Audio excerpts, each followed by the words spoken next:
اب جی یہ نیا سال کی تیاریاں اور تقریبات، مجھے یہ معلوم ہوا ہے کہ پاکستان نے تو پابندی لگا دی ہے کہ فلسطین کی وجہ سے نئے سال کی ایسے ہی ہے کہ پاکستان نئے سال کی تقریبات اس سال نہیں بنائے گا فلسطین کے حالات کی وجہ سے۔ تو بہت اچھی بات ہے، لیکن ہمیشہ ہی نہ بنایا جائے تو اور اچھی بات ہے۔ مجھے بتائیں، میں نے تو اپنی زندگی میں مسلمانوں کو ہمیشہ ذبح ہوتے ہی دیکھا ہے۔ کون سا ایسا سال گزرا ہے کہ مسلمانوں کو آسانی ملی ہو؟ دہشت گردی تو مسلمانوں کے خلاف چل رہی ہے، مسلمان نہیں کر رہے۔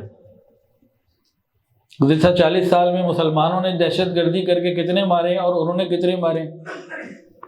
تو دہشت گرد تو وہی ہیں، کہلاتے ہیں ہم ہیں۔ تو بھائی اگر حکومت پاکستان نے فیصلہ کیا تو بہت اچھا فیصلہ ہے، لیکن دوسری طرف دبئی کے بارے میں آ رہا ہے کہ جی پورا مہینہ وہاں پہ روشنیاں اور رنگ رنگ تقریبات ہوں گی، ایک مہینے کی ان کی تو کئی گنا بڑھا دی۔ باقی ہم تو اپنے انفرادی طور پر دیکھیں کہ ان چیزوں سے اپنے آپ کو بچائیں۔